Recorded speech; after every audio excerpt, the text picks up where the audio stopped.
দিবানৈশ খেলা অনুষ্ঠিত হতে 27 নম্বর ওয়ার্ড যুব দলের পক্ষ থেকে তারা অক্লান্ত পরিশ্রমের মাধ্যমে এক সুন্দর একটা খেলার আয়োজন করেছে এবং ফাইনাল খেলা থেকে উন্নীত হতে যাচ্ছে।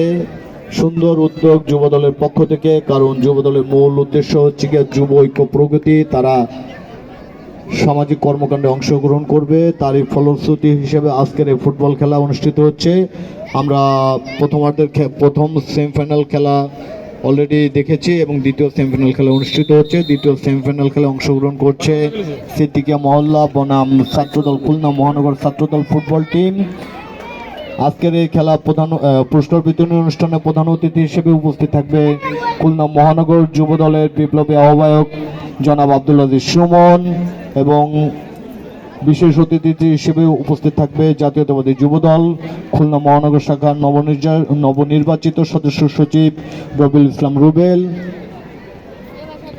আজকের এই খেলা যারা আয়োজন করেছে বারবার তাদেরকে আমি এবং আমাদের পক্ষ থেকে ধন্যবাদ জানাচ্ছি। এই কারণে বর্তমান সমাজে এই ধরনের আয়োজন ফুটবল টুর্নামেন্ট, ক্রিকেট টুর্নামেন্ট বা দাবা প্রতিযোগিতা দেখা যায় না।